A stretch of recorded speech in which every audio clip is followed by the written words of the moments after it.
안녕하세요. 이번 시간에는 어린이집 재무의 규칙에 대해서 알아보도록 하겠습니다. 이번 시간에 알아볼 내용은 어린이집 재무의 규칙 중 세출 계정 이해와 계정 처리 시 유의사항에 대해서 알아보도록 하겠습니다. 자, 첫 번째 인건비입니다. 자, 인건비에서 첫 번째는 원장급여가 있습니다. 정의를 보시면 원장 인건비 중 기본급 등이라고 되어 있습니다. 이때 정부 인건비 지원시설과 미지원시설로 해서 구분이 되는데, 인건비 지원시설은 해당 연도 국공립 호봉표에 의해서 지급 기준에 따라서 집행한다고 되어 있습니다. 자, 미지원시설 같은 경우는 예산에 편성된 범위 내에서 지급한다고 되어 있습니다. 이어서 원장급여는 우리가 원장에게 지급되는 상여금 및 제수당을 원장수당이라고 합니다. 이때 제수당이라 하면 정기적 또는 수시로 지급되는 각종 제수당을 말씀드리며, 제수당에는 직무수당, 상여금, 시간의 수당, 명절수당, 가족수당 등등이 있습니다.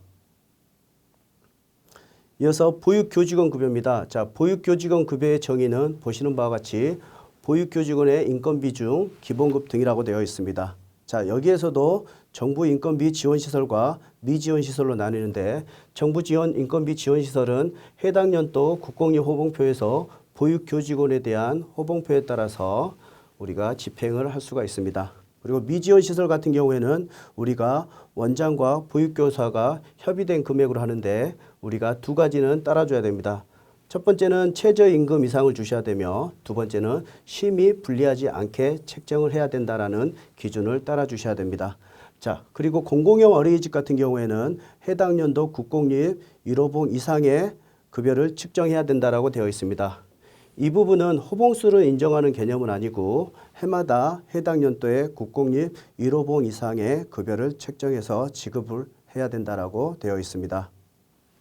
자, 우리가 급여를 지급할 때는 매달 25일에 지급하게 돼 있고, 25일이 휴무일일 경우에는 전일 지급하는 걸로 되어 있습니다. 그리고 지급하실 때는 반드시 세부 내역이 나와 있는 급여 명세서를 제공을 해 주셔야 된다라고 말씀을 드리겠습니다.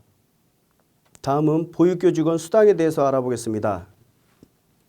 자, 정의를 보시면 보육교직원에 지급하는 상여금 및 제수당을 말씀드립니다. 원장 수당과 마찬가지로 정기적 또는 수시적으로 지급하는 각종 제수당입니다. 그리고 직무수당, 상여금, 시간의 수당, 가족수당, 명절수당 등이 있습니다. 이때 유의하셔야 될 부분은 우리가 모든 보육교직원에게 골고루 혜택이 가야 된다라고 하겠습니다. 또한 특기자나 운전자 등에 대해서도 수당이 지급이 가능하다라고 되어 있습니다. 위에서 말씀드린 원장급여, 원장수당, 보육교직원 급여, 보육교직원 수당은 우리가 원천세 신고 의무가 있습니다. 그래서 원천세 신고, 간이소득 지급명세서 제출, 근로소득, 퇴직소득 지급명세서 제출을 반드시 해주셔야 됩니다. 자, 위에서 보신 급여를 표에서 보시면, 자, 보시는 바와 같이 기본급은 원장급여 또는 보육교직원 급여를 기본급이라고 합니다. 그리고 제수당은 원장수당 또는 보육교직원 수당을 제수당이라고 합니다. 이때 기본급과 제수당의 합산된 금액이 지급총액인데, 지급총액은 우리가 퇴직적립금 지급금액과 우리가 연계성을 가지고 있다라고 말씀드리겠습니다. 우리가 급여대장 작성한 데서 가장 중요한 부분은 이 부분입니다. 우리가 공제금액 중에서 4대 보험을 공제하는데 실제 요율대로 해서 공제하는 경우가 굉장히 많습니다. 그러나 실제 4대 보험관리공단에서 요율대로 돌아가지 않고 실제 기준금액이 각기 다를 경우가 있습니다. 그래서 우리가 4대 보험 같은 경우에는 각 관리공단에서 실제 4대 보험료를 직접 확인하신 이후에 직접 기입해서 반드시 공제를 해 주셔야 된다라고 말씀을 드리겠습니다. 자, 그리고 여기에서 보시면 가근세 및 주민세는 우리가 앞에서 말씀드린 것처럼 원체서에 신고하는데 반드시 신고를 해줘야 되는 금액이다라고 말씀을 드리겠습니다. 자, 기타 인건비에 대해서 알아보도록 하겠습니다. 자, 기타 인건비는 우리가 기준은 3시간 미만을 근로하고 그 다음에 3개월 미만을 근로하는 단기 근로자를 기타 인건비라고 합니다. 기타 인건비에 해당하는 직원들도 실제 2대 보험은 가입을 해 주셔야 된다라고 말씀드리겠습니다. 그리고 일용 근로소득 원천징수도 우리가 반드시 분기별로 제출을 해 주셔야 됩니다. 이어서 법정부담금입니다. 자, 어린이집에서 4대 보험료가 나가고 있는데 교사가 부담하는 부분과 어린이집에서 부담하는 부분이 있습니다. 이때 건강보험료, 그 다음에 국민연금, 고용보험, 산재보험 등이 있습니다. 표에 보시는 것처럼 상단부에는 교직원이 직접 부담하는 부담금이고 하단부에 보시면 우리가 사업장에서 부담하는 금액입니다. 표에서 보시면 우리가 급여대장에서 보시면 하단부에 되어 있는 검은색으로 되어 있는 이 부분이 법정부담금에 대한 우리가 금액입니다. 자, 우리 원장님들께서 법정부담금을 처리하실 때 주의하셔야 될 부분이 실제 자동이체가 나가면 자동이체에서는 법정부담금과 그 다음에 원장부담금, 보육교직원 부담금을 전표를 반드시 분리해서 회계 처리를 해 주셔야 됩니다. 자, 그리고 가장 중요한 부분인데 어린이집에서 실제 대표자와 시설장이 다른 경우 무보수 대표자가 있습니다. 자, 무보수 대표자 같은 경우에는 본인 부담금과 어린이집 부담금을 회계 처리가 불가합니다. 만약 우리가 회계 처리를 한 경우에는 우리가 세출 처리가 된 이후에 바로 여입 처리를 해서 회계 처리를 매듭을 지셔야 됩니다. 자, 다음은 퇴직금 및 퇴직적립금에 대해서 알아보도록 하겠습니다. 정의를 보시면 어린이집에서 부담하는 퇴직급여 및 퇴직적립금 제도입니다. 저희가 퇴직금 및 퇴직적립금 제도는 우리가 근로기준법 내에 있는 퇴직급여보장법을 따른다고 되어 있습니다. 이때 기준금액은 통상임금이 되겠습니다. 자, 그리고 유의하셔야 될 부분은 우리가 퇴직금을 지급하는 시점은 퇴직한 이후 14일 이내에 지급을 해 주셔야 됩니다. 만약에 기간이 늦춰질 경우에는 협의가 가능하다라고 되어 있습니다. 그리고 3년 내에 퇴직금을 청구하지 않을 경우에는 청구권이 소멸이 된다라고 말씀드리겠습니다. 그리고 퇴직소득 원천징수 영수증도 반드시 우리가 발급을 하시고 신고를 해 주셔야 됩니다. 그리고 우리가 퇴직연금제도와 퇴직적립금제도가 있는데 퇴직적립금제도 같은 경우에는 실제 퇴직금이 마지막 3개월치를 계산하기 때문에 우리가 추계액을 중간에 계산해서 반드시 추가적으로 적립을 해 주셔야 됩니다. 다음은 수용비 및 수수료에 대해서 알아보도록 하겠습니다. 자, 수용비 및 수수료는 보시는 바와 같이 소모품 및 직기구입비, 구급약품, 각종 사무용품, 그 다음에 교구의 비품의 수선비, 그 다음에 대관, 비품 대여료 등이 있습니다. 그리고 공고료, 우편료, 각종 수수료 등이 있으며 인쇄비, 그 다음에 홍보물, 도서구입비 등이 있습니다. 이때 유의하셔야 될 부분 협회비 같은 경우에는 과도하게 지출이 되어서는 안 된다라고 되어 있습니다. 그리고 문구류 같은 경우에는 우리가 수용비 및 수수료를 처리하는데 학기 초에 대량으로 구매하는 문구류는 우리가 수용비가 아닌 교재 교구비로 처리할 수 있다라고 되어 있습니다. 또한 우리가 어린이집에서 구매하는 다리미, 체중계, 밥솥 등은 우리가 소형 가전제품 등은 우리가 자산취득비가 아닌 우리가 수용비 및 수수료로 처리할 수 있다라고 말씀드리겠습니다. 자, 이어서 공공요금 및 제세공과금입니다. 자, 공공요금 및 제세공과금은 세금 및 공과금입니다. 자, 공과금이라 하면 전기세, 그 다음에 도시가스료, 그 다음에 수도 등이 있습니다. 그리고 자동차세, 보험료, 안전공제비 또는 통신비 등이 있습니다. 자, 보시면 전신전화료 중에서 휴대폰은 한 대에 한한다고 되어 있습니다. 자, 이때 유의하셔야 될 부분은 우리가 휴대폰 요금 같은 경우는 실제 사용된 요금만 결제해야 됩니다. 이를테면 할부금이나 소액결제는 우리가 처리하시면 안 된다라고 말씀드리겠습니다.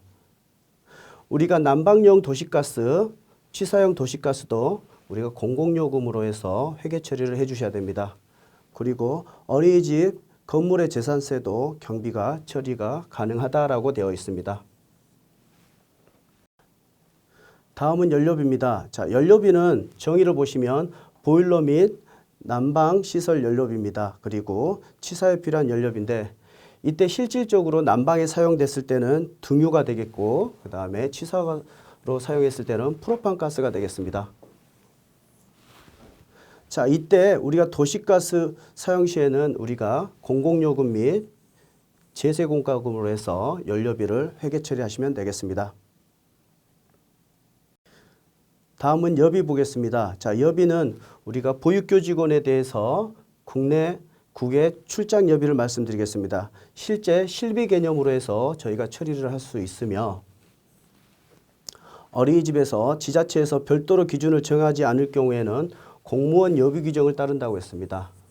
자, 공무원 여비 규정은 실질적으로 우리가 관내에는 4시간 이내는 10,000원까지 우리가 세출 처리 가능하고 4시간 이상은 20,000원까지 우리가 근무사항부를 작성하고 세출 처리가 가능합니다. 다음은 차량비에 대해서 알아보도록 하겠습니다. 차량비는 어린이집 보호 차량으로 되어 있는 우리가 차량에 대해서 들어가는 유류대 그리고 정비 유지비, 소모품 등을 저희가 차량비로 회계 처리할 수 있습니다. 그리고 여기에서 등하원용에 사용된 유류대만을 우리가 차량비의 유류대로 사용할 수 있습니다. 그리고 어린이집에서 원장님들께서 개인적으로 어린이 차량을 사용할 수 없다라고 되어 있습니다. 다음은 복리후생비입니다. 복리후생비의 정의를 보시면 보육교직원에 대해서 복리후생을 위한 현물, 서비스 지급입니다. 자, 여기에서는 건강검진비, 그다음에 피복비, 치료비, 급량비 등이 있습니다. 어린이집에서 우리가 회식을 처리할 때 실제 회식은 업무 추진비로 해서 회계 처리를 해야 됩니다. 그러나 지자체별 지침이 있을 경우에는 지자체에서 요구하시는 내용으로 저희가 개정 처리를 하시면 되겠습니다. 다음은 기타 운영비에 대해서 알아보도록 하겠습니다. 자, 기타 운영비라 하면 어린이집에 대해서 임대료 또는 융자금의 이자를 우리가 기타 운영비라고 합니다. 자, 융자 같은 경우에는 우리가 설치 인가 시 받았던 이자에 대해서는 회계 처리가 가능합니다. 우리가 대표자가 변경됐을 때도 최초 우리가 설치 인가 시 발생한 이자에 대해서는 인정이 가능하다라고 되어 있습니다. 자, 기타 운영비는 우리가 기타 운영비, 적립금, 장기 차입금 상환, 그리고 차량 할부금을 우리가 총 보육료의 15% 내에서 사용할 수 있도록 노력해야 된다라고 되어 있습니다. 여기서 유의하셔야 될 부분은 우리가 대출금 이자 중에서 어린이집에서 전세보증금 대출을 받았을 때 이자에 대한 세출 처리는 불가합니다. 또한 대출금에 대한 원금 상환도 불가합니다. 그래서 이 두 부분은 굉장히 중요하다라고 말씀을 드리겠습니다. 자, 업무추진비에 대해서 알아보도록 하겠습니다. 자, 업무추진비는 보육교직원에 대해서 직계 존비소까지 포함해서 업무에 관련된 축조이금입니다. 자, 그리고 우리가 실제 개인 사용은 불가하고 노인정 방문, 불우이웃돕기 등을 우리가 업무추진비로 사용하실 수가 있습니다. 그리고 앞에서 말씀드렸던 것처럼 회식비는 업무추진비로 해서 회계 처리를 반드시 해주셔야 됩니다. 자, 업무추진비 같은 경우에는 용초가 명확한 경우에는 적극적으로 인정한다라고 되어 있습니다. 자, 직책급에 대해서 알아보겠습니다. 자, 직책급은 우리가 원장님들에 대해서 실질적으로 합리적으로 편성될 수 있도록 지도하라고 되어 있는데 실제 원장님의 품위 유지비라고 생각하시면 되겠습니다. 자, 직책급은 급여의 성격을 띠기 때문에 영수증은 필요가 없지만 소득세 신고에는 반드시 포함을 시켜주셔야 됩니다. 이어서 회의비입니다. 자, 회의비는 어린이집 운영위원회 그리고 부모회의, 그 다음에 교사회의 등에서 사용되는 각종 간식, 소모품, 그 다음에 음료 등을 저희가 회의비라고 합니다. 이때 원장님께서 유의하셔야 될 부분은 회의비를 지출할 때는 목적, 일시, 지출 대상 등을 반드시 기재해서 증빙서류를 보관을 해 주셔야 됩니다.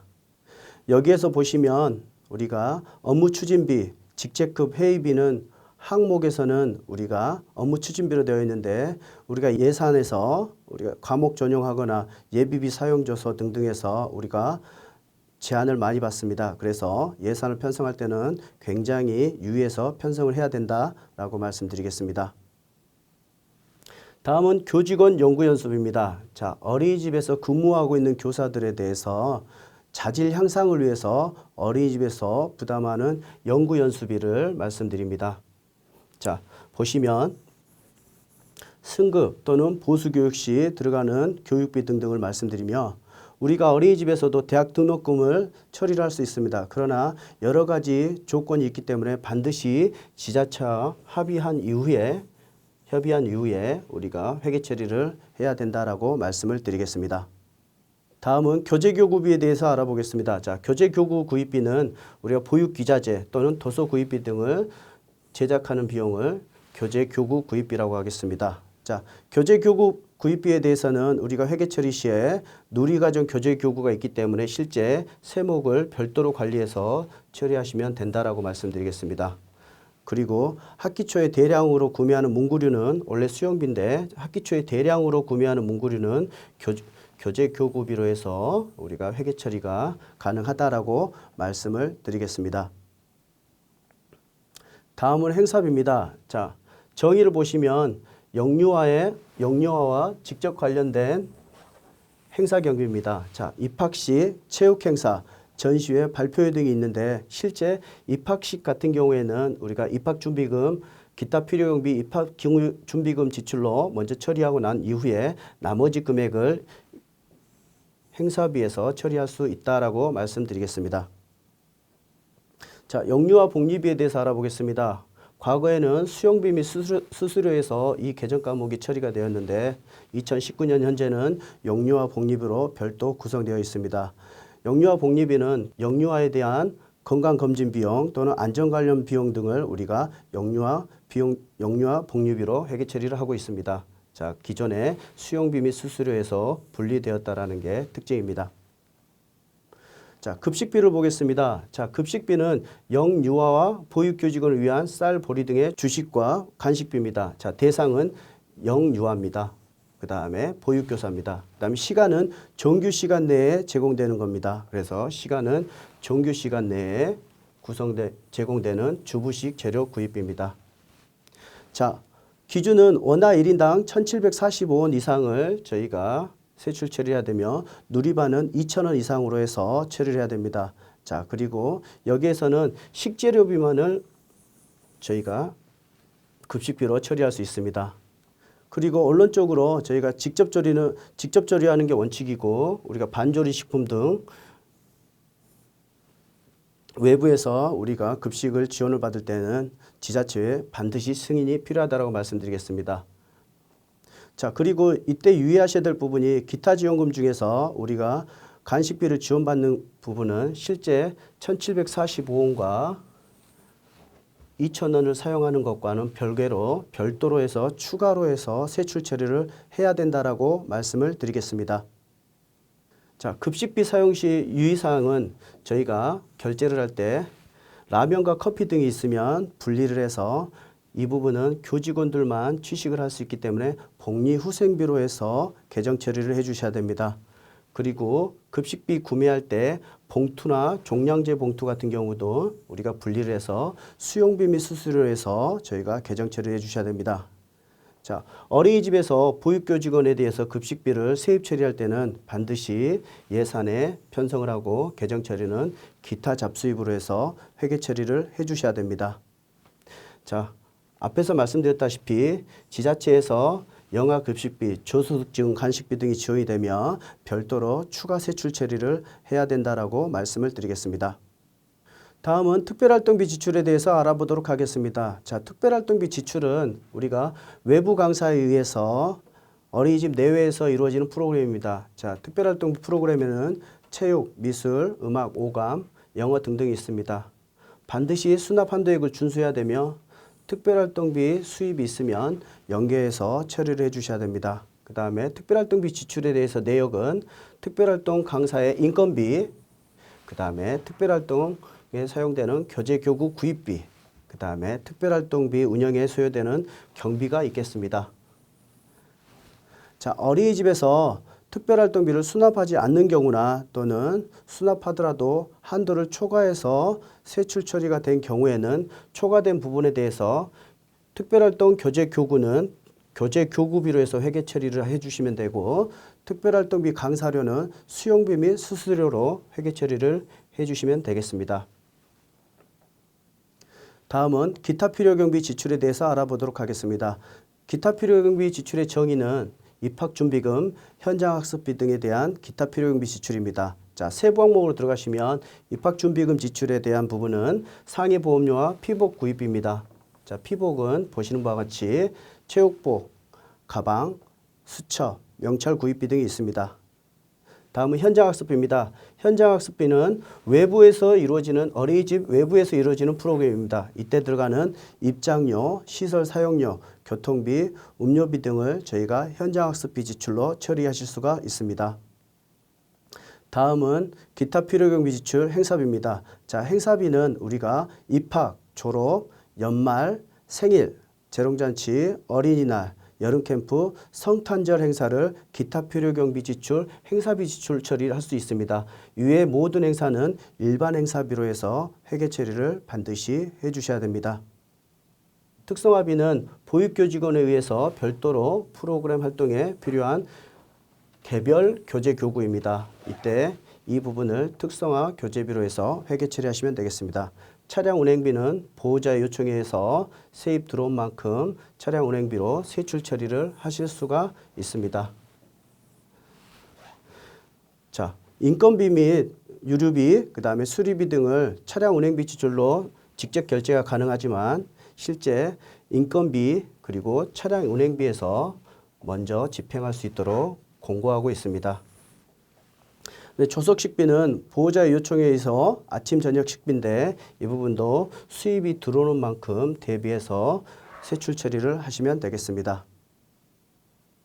다음은 적립금입니다. 자, 어린이집에서 시설 개보수나 또는 통학 차량을 구입을 하기 위한 재원을 마련하기 위해서 정기 적금 등을 가입할 수가 있습니다. 이때 적립금은 토지, 건물 등에서 자산 증식금 목적은 불가하다라고 되어 있습니다. 그리고 보험 상품으로는 저희가 가입하는 건 불가하다라고 되어 있습니다. 이때 적립금을 적립하실 때는 반드시 지자체장에게 사전 보고를 해 주셔야 됩니다. 우리가 적립계획서, 그 다음에 적립금 현황 등을 지자체에 반드시 사전에 보고는 해 주셔야 됩니다. 그리고 기타 운영비, 적립금, 차입금 상환, 차량 할부금은 총 보육료 15% 내에서 세출 처리를 하셔야 됩니다. 그리고 적립금 적립과 장기차입금 상환을 동시에 하는 것은 원칙적으로 불가하다고 되어 있습니다. 그리고 적립금을 적립하실 때는 반드시 결산서 제출 시에 잔액증명서 첨부해서 지자체에 반드시 보고해 주셔야 된다라고 말씀드리겠습니다. 자, 다음은 단기차입금 상환 보겠습니다. 우리가 단기차입금 상환 같은 경우에는 일시적으로 차입한 차입금인데 이때 원금과 이자를 상환할 수가 있습니다. 자, 그리고 우리가 단기차입금 상환은 실제 단기차입금 수입이 들어온 부분을 연계해서 원금과 이자를 처리할 수 있다라고 말씀드리겠습니다. 자, 차입금 상환 같은 경우는 당해년도 상환을 원칙으로 하고 있습니다. 그러나 지자체에서 승인할 때는 1년은 연장이 가능하다라고 되어 있습니다. 자, 단기 차입금 상환은 우리가 보시면 차입금 한도는 1인에서 50인까지는 700만 원, 51인에서 100인까지는 1000만 원, 101인 이상은 1500만 원에 대한 한도가 있다라고 말씀을 드리겠습니다. 장기 차입금 상환에 대해서 알아보겠습니다. 자, 장기 차입금은 우리가 시설 개보수 등에서 필요할 때 금융기관으로부터 우리가 회계연도를 달리해서 상환 가능한 차입금을 저희가 장기차입금이라고 하겠습니다. 자, 장기차입금은 우리가 자산 증식, 신축, 증축에는 불과하다라고 말씀을 드리겠습니다. 자, 그리고 장기차입금 수입이 있으면 장기차입금 수익과 연계해서 원금과 이자를 지출 처리가 가능하다라고 되어 있습니다. 자, 그리고 적립금 적립과 동시에 장기차입금을 상환하는 것은 원칙적으로 불가하다라고 되어 있습니다. 자, 이 역시도 기타 운영비 그리고 적립금, 장기차입금 상환, 차량 할부금 합의 총 보육료 수입의 15% 이내에서 집행을 해야 된다라고 말씀드리겠습니다. 자, 어린이집에서 인건비 보조금이나 또는 기타 지원금이 세입 처리가 되었을 때 실제 출납기한이 종료되는 2월 28일 또는 우리가 누리가정지원금 같은 경우에는 1월부터 12월분을 정산을 해서 실제 남는 금액을 반드시 보호자 반환금 등으로 해서 우리가 반환을 해 주셔야 된다라고 합니다. 자, 보호자 반환금은 우리가 어린이집에서 수익자 부담금 수입, 수익자 부담금 수입이라 하면 기타 필요경비 수입과 특별활동비가 있는데 우리가 출납기한이 끝나고 난 이후에 실질적으로 개인별 정산하고 남는 금액은 보호자에게 반드시 반환 처리를 해주셔야 됩니다. 자, 수납한도액 같은 경우 위반돼서 우리가 세입 처리가 되었을 때는 실질적으로 우리가 직접 반납을 하는 걸 원칙이고 이때는 수입 반납 결의서를 반드시 작성을 해주셔야 됩니다. 자, 법인에게 전출금에 대해서 알아보겠습니다. 자, 법인에게 전출금은 실질적으로 정의해 보시면 사회복지법인 등 법인 회계로 전출금입니다. 자, 법인에서 지원한 전입금과 연계해서 처리할 수 있다라고 되어 있습니다. 자, 시설비입니다. 어린이집에서 신축, 증축 또는 부대 경비 그리고 그 밖에 환경 개선을 위해서 개보수를 하는 것을 우리가 시설비라고 하겠습니다. 실질적으로 우리가 시설 공사를 하고 난 이후에는 공사 관련 회계장부는 회계장부와 증빙서류를 10년 보관하는 걸 원칙이라고 하겠습니다. 다음은 시설장비 유지비입니다. 자, 시설장비 유지비라 하면 간단하게 수선하고 수리하는 것은 수용비 및 수수료에서 회계 처리하고 실질적으로 CCTV나 보일러 등등 우리가 규모가 큰 시설장비 유지비는 시설장비 유지비로 회계 처리를 하시면 되겠습니다. 자, 자산취득비를 보겠습니다. 자, 어린이집의 통학 차량에 대한 구입비 또는 할부금 그리고 의자 및 책상, 사무용품, 기기 등을 우리가 자산취득비로 잡겠습니다. 이 또한 우리가 기타 운영비, 적립금, 그다음 장기차입금, 차량 할부금이 총 보육료의 15% 이내에서 반드시 집행이 돼야 됩니다. 우리가 가전제품 중에서도 대형, 고가의 가전제품은 자산취득비로 처리를 해야 됩니다. 그리고 소형 가전제품은 수용비 및 수수료로 회계 처리가 가능하다고 되어 있습니다. 그리고 자산취득비로 회계 처리된 모든 항목에 대해서는 반드시 회계장부인 비품대장을 반드시 작성해서 관리를 해 주셔야 됩니다. 자, 관연도 지출입니다. 자, 관연도 지출이라 하면 정의를 보시면 관연도의 미지급금 및 관연도 사업비의 지출입니다. 자, 부득이한 사정으로 인해서 실질적으로 우리가 세출 처리를 하지 못하고 2월이 될 경우에는 우리가 관연도 지출을 예산을 편성을 하고 실제 현년도에서 우리가 세출 처리를 할 수가 있습니다. 예를 들면 우리가 2018년도 회계에서 컴퓨터 구입한 비용을 저희가 지출 비용을 세출 처리를 못하거나 그 다음에 원장급여를 세출 처리를 못할 경우 또는 교재 교구비에 대한 부분을 저희가 결제를 못했을 경우에는 실제 우리가 현 회계연도에다 예산을 편성하고 실제 세출 처리가 현 회계연도에서 집행이 되면 관연도 지출로 해서 회계 처리를 할 수 있다라고 되어 있습니다. 이때 유의하셔야 될 부분은 관연도 수익과 관연도 지출에 대한 부분은 연계성은 없다라고 말씀을 드리겠습니다. 자, 잡지출에 대해서 알아보겠습니다. 자, 정의를 보시면 보상금, 사례금, 소송 경비 등 원단위 금액, 절사 금액 등이 있습니다. 자, 그리고 여기에서 오류로 인해서 우리가 세입이 되는 경우에는 기타 잡수입 처리하고 실제 이 부분을 반납 처리했을 때도 잡지출로 해서 처리할 수 있다라고 말씀드리겠습니다. 자, 마지막으로 예비비에 대해서 알아보겠습니다. 자, 정의를 보시면 예측할 수 없는 불가피한 지출에 대한 소요입니다. 우리가 총 예산의 2%까지 편성을 할 수가 있습니다. 자, 그리고 예비비는 업무 추진비 항으로는 사용이 불가합니다. 자, 업무 추진비라 하면 목에서 업무 추진비, 직책급, 회의비 등이 있습니다. 저희가 과목 전용 사유 발생할 때도 우리가 이 부분을 대체적으로 사용할 수 있습니다. 자, 예시로 보시면 실제 우리가 예산에 없는 금액에 대해서 우리가 구입을 해야 될 경우에 실제 전자칠판은 자산취득비인데 자산취득비에 대해서 예산이 없을 경우에는 실제 이 계정 과목을 예비비로 처리하고 보시는 바와 같이 예비비 사용조서를 저희가 작성을 해서 구비하시면 되겠습니다. 지금까지 어린이집 재무회계 규칙 중 세입 계정 이해와 계정 처리 시 유의사항에 대해서 알아보았습니다.